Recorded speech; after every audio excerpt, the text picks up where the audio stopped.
जय हिंद, जय भारत। इतिहास गवाह कि इस देश के एक ऐसा भी नेता थे कि जिसके मृत्यु के बाद उनके पार्थिव शरीर पर एक देश का झंडा नहीं, तीन देश के झंडे लिपटा था। और जब अधेड़ होने की उम्र में एक मजबूरी के तहत उनके सियासत को उनके छोटे बेटे ने संभाला, तो कुछ इस प्रकार से संभाला कि 24 साल तक कोई सियासत से हिला ही नहीं पाया। हाँ, ये कहानी है उस पटनायक परिवार की। इसमें पहले बिजू पटनायक ने राजनीति में मुकाम हासिल किया और उनके बाद उनके बेटे नवीन पटनायक ने भारत के राज्य ओडिशा को एक ऐसा राजनीति का रास्ता दिखाया जो कि सबसे अलग था। हम बात कर रहे हैं फाइटर पायलट से नेता बने बिजू पटनायक के बारे में और उनके बेटे नवीन पटनायक, जो कि नेता बनने से पहले दिल्ली में ओबराय होटल में एक बार चलाया करते थे और जिनका राजनीति से दूर दूर तक कोई ताल्लुकात ही नहीं था। और राजनीति ने कुछ उनको ऐसा बदल दिया कि मुख्यमंत्री के रूप से जब वो कुर्सी पे बैठे तो उनको 24 साल तक कोई हिला ही नहीं पाया। हाँ दोस्तों, शुरुआत मजबूरी में किए थे, लेकिन अब मजा आ रहा है। फिल्म्स, रील्स और मीम्स के अलावा अगर ये डायलॉग किसी एक आदमी पर जचता है तो उसका नाम है नवीन पटनायक। वरना संजय गांधी के साथ पढ़ा जो शख्स अधेड़ होने की उम्र तक जीन्स और टी शर्ट पहनना करता था, जिसे दिल्ली में तमाम कैपिटल पार्टी में हर एक शाम विस्की के घूंट और सिगरेट के साथ शुरू होती थी। आप ही बताइए, 50 के उम्र तक पहुंच चुके नवीन को राजनीति में इंटरेस्ट होती ही क्यों? और उसके वजह थे उनके बड़े भाई प्रेम पटनायक, जिन्होंने अपने पिता बिजू पटनायक के मौत के बाद उनके सियासत के उत्तराधिकारी बनने से इनकार कर दिया।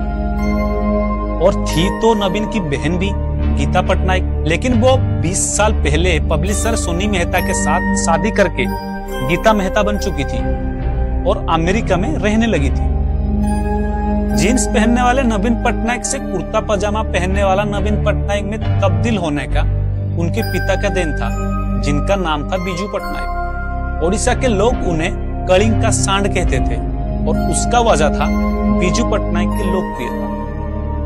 बिजू पटनायक ने अपना कैरियर, जो कि पायलट से शुरुआत की। अंग्रेजों के जमाने में Biju Patnaik Indian national airway में पायलट हुआ करते थे।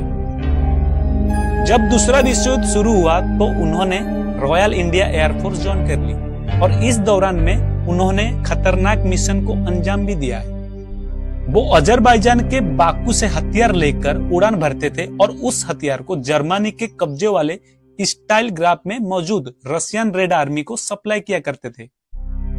1942 में जब जापान बर्मा पर कब्जा कर लिया तो उन्होंने कई ब्रिटिशर और नागरिकों को रेस्क्यू किया था। पायलट के जीवन के बाहर बिजू पटनायक एक सफल कारोबारी भी थे। उन्होंने 1946 में ओडिशा टेक्सटाइल मिल्स की स्थापना की, जिसमें 5 साल के अंदर 5000 लोग को काम करने लगे। उस मिल में साड़ियां और धोतिया वो बनाया करते थे। उसी दौरान उन्होंने अपनी एयरलाइन भी शुरू की और नाम रखा कलिंगा एयरलाइन। हालांकि जब 50 की दशक में इंडियन एयरलाइन शुरू हो गई थी तो उन्होंने अपना कंपनी इंडियन एयरलाइन में विलय कर दी। बिजू पटनायक की राजनीति कांग्रेस के साथ शुरू हुई थी और जब तक पंडित जवाहरलाल नेहरू थे, बिजू पटनायक कांग्रेस के साथ बने रहे और उन्हें नेहरू का कान भी कहा जाता था। नेहरू के बाद 2 साल के लिए बिजू पटनायक कांग्रेस से ओडिशा के मुख्यमंत्री भी बने थे। लेकिन नेहरू के मौत के बाद जब इंदिरा गांधी देश के प्रधानमंत्री बनी और 1969 में राष्ट्रपति चुनाव के बाद इंदिरा गांधी ने कांग्रेस को 2 हिस्से में तोड़ दिया और तो बिजू पटनायक ने भी इंदिरा का साथ छोड़कर नई पार्टी बना ली और नाम रखा उत्कल कांग्रेस। और इमरजेंसी लगने के बाद शुरुआत के तौर पर गिरफ्तार होने वाले चुनिंदा नेताओं में बिजू पटनायक भी थे, क्योंकि इंदिरा से अलग होने के बाद वो जयप्रकाश नारायण के साथ थे। आपातकाल के बाद जब चुनाव हुए तब बिजू पटनायक ने जीत दर्ज की और पहले मोरारजी देसाई की सरकार में और फिर चौधरी चरण के संग सरकार में केंद्र में मंत्री बने। 1980 में हुए लोकसभा चुनाव में इंदिरा के लहर के बावजूद चुनाव जीत गए और 1990 में हुए तमाम राज्य के विधानसभा चुनाव में जनता दल की जीत हुई। इन राज्यों में एक राज्य ओडिशा भी था, जहां जनता दल की जीत था। तब बिजू पटनायक दूसरी बार ओडिशा के मुख्यमंत्री बने थे और उन्होंने इस बार अपने जनता को ये कहा जो कि किसी ने भी उम्मीद भी नहीं की थी। नवीन पटनायक के जीवन लिखन वाले रोबिन बनर्जी अपनी किताब में नवीन पटनायक में लिखते हैं कि बिजू पटनायक सार्वजनिक तौर पर मुख्यमंत्री रहने के बावजूद जनता को कहा कि वो भ्रष्ट अधिकारी की पिटाई करे। बिजू पटनायक ने ये कहा, बस मुझे टेलीग्राम भेज दो और फिर जो चाहे वो करो। मुख्यमंत्री बिजू पटनायक कहने के चंद दिनों के अंदर उन्होंने सैकड़ों टेलीग्राम मिले और कई अधिकारियों की हड्डी भी टूटी। जिसके बावजूद ओडिशा से भ्रष्टाचार खत्म नहीं हुआ, पर यही बिजू पटनायक की कुर्सी जाने का सबसे बड़ा कारण था। 1995 में विधानसभा चुनाव के बाद बिजू पटनायक 1946 में लोकसभा चुनाव में कटक और आस्का से 2 सीटों से सांसद बन गए और कटक को उन्होंने छोड़ दिया और आस्का से सांसद बने रहे और सांसद रहते हुए उनके तबीयत खराब होने लगी। 17 अप्रैल 1997 को दिल्ली में उनका निधन हो गया और तब अपने पिता की राजनीतिक विरासत को संभालने के लिए सबसे छोटे बेटे नवीन पटनायक ने जीन्स टी शर्ट छोड़ दी और कुर्ता पजामा धारण कर लिया और पहुंच गए ओडिशा। यही ओडिशा था जिसके बारे में बिजू पटनायक कहा करते थे, ओडिशा एक अमीर राज्य है जहां गरीब लोग रहते हैं। लेकिन अब वहां नवीन पटनायक पहुंच चुके थे ताकि अपने पिता के संसदीय क्षेत्र आस्का से लोकसभा चुनाव लड़ सके, पर तब उन्हें राजनीति का राह भी पता नहीं और अपनी मातृभाषा भी नहीं आता था। और नवीन पटनायक की शायद ये सबसे बड़ी कमजोरी थी, क्योंकि ओडिशा भारत का एक पहला ऐसा राज्य था जिसका गठन भारत के आजादी के 11 साल पहले 1936 में भाषा के आधार पर हो चुका था।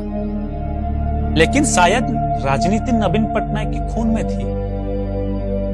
तभी जब उन्होंने ओडिशा में कदम रखा तो उनका ये पहचान बन गई थी कि ये बिजू पटनायक का बेटा है और बेटे ने बाप के विरासत संभालने के लिए वो चाल चलाया जो बड़े बड़े राजनीति भी उछाल ना सके।